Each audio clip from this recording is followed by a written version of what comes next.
जय अहोई माता। आप सभी को अहोई व्रत की ढेरों शुभकामनाएं। प्रिय दर्शकों, आप सभी अहोई अष्टमी का व्रत कर रहे हैं 13 अक्टूबर को। 13 अक्टूबर दिन सोमवार का रहेगा और आप अहोई माता का पूजन करेंगे, व्रत करेंगे। आज इस वीडियो में आप सुनेंगे अहोई माता की व्रत कथा। हम यहाँ पर 2 कथाएं सुनाएंगे। दोनों ही कथाएं अहोई व्रत पर भिन्न भिन्न प्रांतों में सुनी जाती हैं। आप इन कथाओं का श्रवण करें और अपने व्रत को सफल बनाएं। आशा करते हैं कि आपने पूजन कर लिया होगा। पूजन का वीडियो हम पहले ही आपको दे चुके हैं। पूजन में संकल्प अवश्य करना चाहिए। संकल्प करके और अहोई माता का चित्र या तो बनाएं या चित्र बना हुआ लाके उसको लगाएं और उसका पूजन करें। पूजन करने के पश्चात आपको हाथ में गेहूं के या चावल के दाने लेते हुए कथा श्रवण करनी चाहिए। अपने हाथों में गेहूं के या चावल के दाने लीजिए, अहोई माता का ध्यान कीजिए और कथा सुनना आरंभ कीजिए। आपसे निवेदन है कि यह अहोई माता की कथा का वीडियो है तो कृपया वीडियो को एक बार लाइक अवश्य कर दीजिएगा। अपने व्रत की सफलता के लिए, आपकी संतान दीर्घायु हो, सदा स्वस्थ रहे, तो कमेंट बॉक्स में अवश्य लिखिए जय अहोई माता। अहोई माता के आशीर्वाद से आपका व्रत सफल होगा, आपकी संतान दीर्घायु होगी तथा वो स्वस्थ रहेगी। आप देख रहे हैं देवभूमि ज्योतिष संस्थान का प्रतिष्ठित YouTube चैनल देवभूमि धार्मिक। हम यहाँ पर सभी व्रत और त्योहारों की सही जानकारी प्रदान करते हैं। यदि आप सभी व्रत और त्योहारों की सही शास्त्रीय जानकारी पंचांग अनुसार पाते रहना चाहते हैं तो अभी चैनल को सब्सक्राइब कीजिए और बेल आइकन को प्रेस कीजिए। आरंभ करते हैं अहोई माता व्रत पर सुनी जाने वाली प्रथम कथा। एक साहूकार था जिसके 7 बेटे थे और 7 बेटों का क्योंकि विवाह हो चुका था तो उनकी 7 बहुएं थी और उसके एक बेटी थी जिसका अभी विवाह नहीं हुआ था। दिवाली से पूर्व कार्तिक बदी अष्टमी का दिन था, अर्थात कार्तिक मास की कृष्ण पक्ष की अष्टमी तिथि थी। 7 बहुएं अपनी इकलौती ननद के साथ जंगल में मिट्टी खोदने जाती हैं। मिट्टी खोदने लगती हैं तो मिट्टी खोद ही रही थी कि वहीं शाहू, जिसे कुछ लोग सेई भी कहते हैं, वहीं पर एक शाहू की मांद थी, अर्थात वह स्थान था जिसमें वह रहती थी। मिट्टी खोदते समय ननद के हाथ से सेई का एक बच्चा मर गया। उस सेई के कुछ बच्चे जो अभी नवजात थे वो उस मांद में थे और ननद के हाथों से अनजाने में एक बच्चे की मृत्यु हो गई। शाहू माता बोली कि मैं तेरी कोख बांधूंगी। इससे अभिप्राय है कि कोख बांध देने से उसको कभी बच्चा नहीं होगा। तब ननद अपनी 7 भाभियों से बोली कि तुम में से मेरे बदले कोख कौन बंधवाएगा? मेरे बदले कोई कोख बंधवा लो, अन्यथा मेरा तो विवाह भी नहीं हुआ है, मुझसे शादी कौन करेगा? वह चिंतित हो गई कि यदि उसकी कोख बंध गई तो उसका विवाह नहीं हो पाएगा। वह अपनी भाभियों से गुहार लगाने लगी, परंतु सभी भाभियों ने कोख बंधवाने से इनकार कर दिया। सभी ने किसी न किसी बहाने मना कर दिया, परंतु छोटी भाभी सोचने लगी कि यदि मैं कोख नहीं बंधवाऊंगी तो सासू नाराज हो जाएंगी और अगर वो नाराज हो गई तो अपना गुस्सा मुझ पर ही निकालेंगी। ऐसा विचार करके ननद के बदले में छोटी भाभी ने अपनी कोख बंधवा ली। इसके बाद जब उससे जो लड़का होता तो 7 दिन बाद वह मर जाता। एक दिन उसने पंडित जी को बुलाया और बुलाकर पूछा कि मेरी संतान 7वें दिन क्यों मर जाती है? तब पंडित जी ने कहा कि तुम सुरही गाय की पूजा करो। काली गाय शाहू माता की सहेली है, वह तेरी कोख को छुड़वा सकती है, तब तेरा बच्चा जिएगा, क्योंकि तेरी कोख शाहू माता के यहाँ से बांधी गई है और जब तक वह कोख नहीं खोली जाती तब तक तुम्हें संतान की प्राप्ति नहीं हो सकती। शाहू माता तेरी कोख खोले तो ही तेरा बच्चा जिएगा। इसके बाद से वह प्रतिदिन बहुत सवेरे सवेरे प्रातः काल उठ जाती और उठकर चुपचाप काली गाय के नीचे साफ सफाई आदि करने जाती, काली गाय को भोजन कराती, उसकी साफ सफाई करती, सेवा करती। काफी दिन व्यतीत हो गए तो गौ माता ने विचार किया कि कौन है जो मेरी इतनी सेवा कर रहा है, मेरे आसपास की सारी सफाई कर रहा है। अतः उसने सोचा कि आज मैं देखती हूँ। गौ माता खूब तड़के उठी तो क्या देखती है कि एक साहूकार के बेटे की बहू आती है, उसके नीचे आसपास सारी साफ सफाई करती है, उसके नया चारा उसके लिए रखती है और जाने लगती है। जैसे ही वो जाने लगती है तभी गौ माता उसको पूछती है कि तुम कौन हो, मैं तुम्हारी सेवा से प्रसन्न हूँ, मांगो तुम क्या चाहती हो, जो तुम्हारी इच्छा हो वह मांग लो, मैं अवश्य ही उसे पूरी करूंगी। तब साहूकार की बहू बोली कि मैं साहूकार की छोटी बहू हूँ, शाहू माता आपकी सहेली हैं और उन्होंने मेरी कोख बांध रखी है, सो मेरी कोख खुलवा दो, यही मैं आपसे चाहती हूँ। गौ माता ने कहा, अच्छा तो निश्चित ही मैं ये कार्य तुम्हारे लिए करूंगी। अब तो गौ माता 7 समुद्र पार अपनी सहेली के पास उसको लेकर चलने के लिए तैयार हो गई और उससे कहा कि चलो मैं तुम्हें शाहू के पास लेके चलती हूँ। और दोनों शाहू माता के पास चल दी। रास्ते में चलते चलते बहुत अधिक धूप हो गई। धूप में वो तपने लगी तो उन्होंने निर्णय किया कि क्यों ना कुछ समय के लिए वृक्ष के नीचे बैठा जाए। अतः दोनों एक पेड़ के नीचे चली गई। जिस पेड़ के नीचे जाकर वो खड़ी हुई, उस पेड़ पर गरुड़ पक्षी का घोंसला था और उस घोंसले में उसका बच्चा था। थोड़ी देर बाद एक सांप उस वृक्ष पे आता है और उस पेड़ की उसी टहनी पर जाता है जिस पर गरुड़ पक्षी का घोंसला था और उस घोंसले में गरुड़ पक्षी का बच्चा था। सांप उसको डसने लगता है। तभी साहूकार की बहू उसे देख लेती है और वह एक जोर से पत्थर मारती है, जिसके द्वारा वह सांप नीचे आ गिरता है और वह उस सांप को मार डालती है।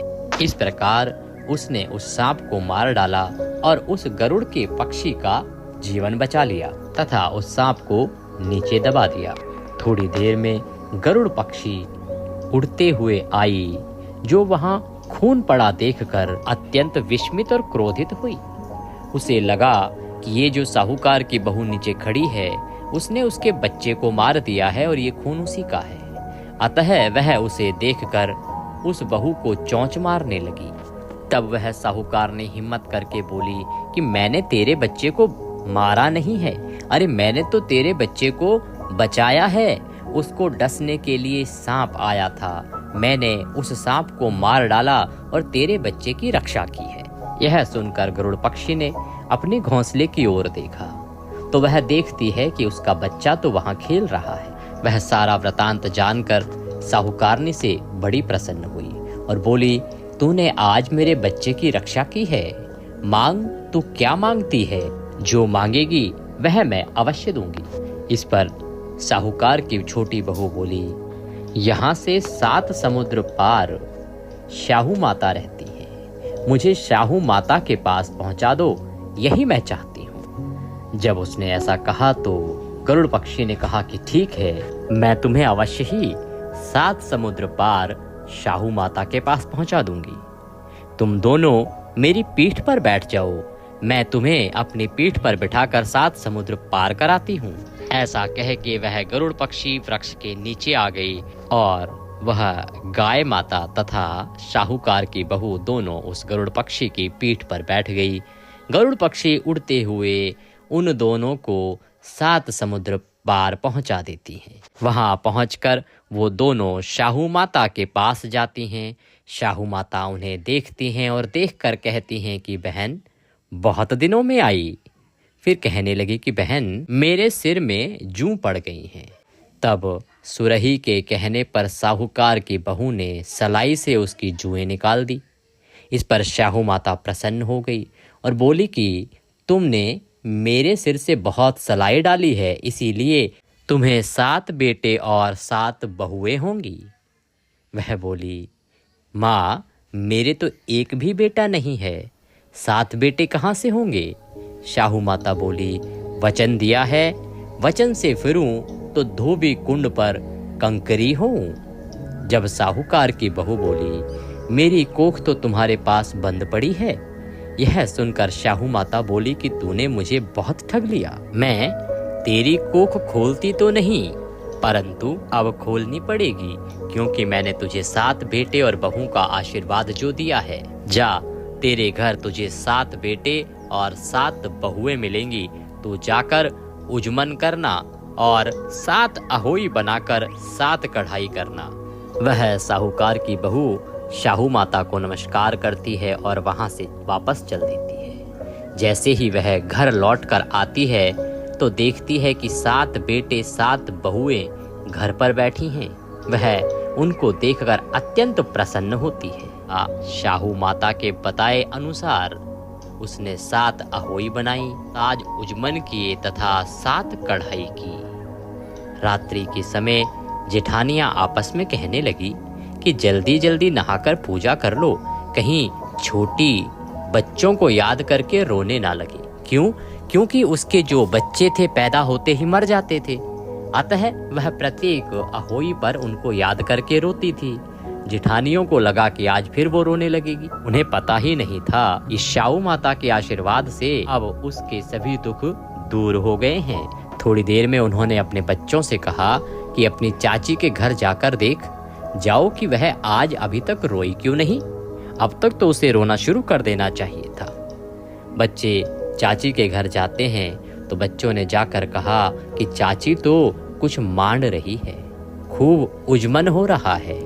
यह सुनते ही जेठानियां दौड़ी दौड़ी उसके घर आई और जाकर कहने लगी कि तूने कोख कैसे छुड़ाई, ये बच्चे कहाँ से आए? वह बोली, तुमने तो कोख बंधाई नहीं, मैंने कोख बंधा ली थी। अब शाहू माता ने कृपा करके मेरी कोख खोल दी है। शाहू माता ने जिस प्रकार बहू की कोख खोली और उसे संतान प्रदान की, उसी प्रकार वह सभी व्रतियों की कोख खोले तथा जिनकी संतानें हैं उनको दीर्घायु तथा अच्छा स्वास्थ्य प्रदान करें। बोलिए शाहू माता की जय। इसी के साथ ये कथा यहाँ पर समाप्त होती है। अब आपको इसके साथ गणेश जी की कथा अवश्य सुननी चाहिए। जब भी हम कोई व्रत करते हैं, चाहे करवा चौथ का हो, सकट चौथ का हो, चाहे हो अष्टमी का, उसमें अष्टमी की कथा के साथ या चौथ की कथा के साथ गणेश जी की कथा अवश्य सुननी चाहिए। उसके बिना पूर्ण नहीं होता है। तो आइए अब हम एक गणेश जी की कथा सुनते हैं। एक बुढ़िया माई थी, वह बहुत ही गरीब थी और अंधी भी थी। उसके एक बेटा और एक बहू थे। वह बुढ़िया सदैव गणेश जी की पूजा किया करती थी। एक दिन गणेश जी उसकी पूजा से प्रसन्न हुए और प्रकट होकर उस बुढ़िया से बोले, बुढ़िया माई, तू जो चाहे सो मांग ले, मैं तेरी पूजा से प्रसन्न हूँ। बुढ़िया बोली, मुझसे तो मांगना नहीं आता महाराज, कैसे और क्या मांगू? तब गणेश जी बोले, मैं कल फिर आऊँगा, तू ऐसा कर, अपने बहू बेटे से जाकर पूछ ले और जो तेरा मन करे सो मांग ले। और ये कह के गणेश जी वहां से अंतर्ध्यान हो गए। तब बुढ़िया ने अपने बेटे से कहा, गणेश जी कहते हैं कि जो तू कुछ मांग लेगी वह मैं तुझे दूंगा, तो बेटा तू बता मैं क्या मांगू? पुत्र ने कहा, माँ तू धन मांग ले। फिर बहू से पूछा कि गणेश जी ने कहा है कि वो मुझसे प्रसन्न है, जो मांगूंगी वो देंगे, तो मैं क्या मांगू? तो बहू बोली, माँ जी आप पोता पोती मांग लो। तब बुढ़िया ने सोचा ये तो अपने अपने मतलब की बात कर रहे हैं। अतः उस बुढ़िया ने पड़ोसन से पूछा कि अरे सुनती है, मुझ पर गणेश जी बड़े प्रसन्न हैं। उन्होंने कहा है कि जो मैं मांगूंगी सो वो देंगे, तो मुझे क्या मांगना चाहिए? पड़ोसन ने कहा, बुढ़िया तू तो थोड़े दिन ही जिएगी, क्यों तू धन मांगे, क्यों तू नाती पोते और पोते पाती मांगे? तू तो अपनी आंखों की रोशनी मांग ले, जिससे कि तेरी जिंदगी में आराम हो जाए और आराम से कट जाए। तुझे तो इन सब की सुननी भी नहीं पड़ेगी। अगला दिन हुआ, उसने गणेश जी का पूजन किया। आए गणेश जी महाराज की, बोल बुढ़िया माई तुझे क्या चाहिए? इस पर बुढ़िया बोली कि हे महाराज, यदि आप मुझ पर प्रसन्न हैं तो मुझे 9 करोड़ की माया दें, निरोगी काया दें, अमर सुहाग दें, आंखों की रोशनी दें, नाती दें, पोता दें और सब परिवार को सुख दें और अंत में मोक्ष दें। यह सुनकर गणेश जी महाराज बोले, बुढ़िया माई, तूने तो मुझे ठग लिया। तू तो कहती थी तुझे मांगना नहीं आता, तूने तो सब मांग लिया। फिर भी मैंने वचन दिया था, तो जो भी तूने मांगा है मैं वचन देता हूँ कि वह तुझे अवश्य मिलेगा। यह कहकर गणेश जी महाराज वहां से अंतर्ध्यान हो गए। उधर बुढ़िया माँ ने जो मांगा था वह सब उस बुढ़िया माई को मिल गया। हे गणेश जी महाराज, जैसे आपने उस बुढ़िया माई को सब कुछ दिया वैसे सबको देना। कथा कहने वाले, सुनने वाले, हुंकारा भरने वाले सब पर कृपा करना। बोले गणेश जी महाराज की जय। इसके बाद अब आप अहोई माता की आरती करेंगे और आरती करके नियमों के अनुसार अपने व्रत को पूर्ण करेंगे। नियमों के लिए आप हमारा पूजा विधि का वीडियो देख सकते हैं, उसमें हमने सब कुछ समझाया है कि कैसे आपको यह व्रत पूर्ण करना है। कुछ और पूछना चाहते हैं, कहना चाहते हैं, कमेंट बॉक्स में लिख के कह सकते हैं, पूछ सकते हैं। कथा की दक्षिणा स्वरूप यदि कुछ भी भेजना चाहते हैं तो स्क्रीन पर आपके नंबर आ रहा होगा, उस पर भेज सकते हैं, या जो QR कोड आ रहा है उसे स्कैन कर भी भेज सकते हैं। अहोई माता सब पर कृपा करें। धनतेरस का बड़ा ही महत्वपूर्ण वीडियो चैनल पर आ चुका है, उसको अवश्य देख लीजिएगा। जय अहोई माता।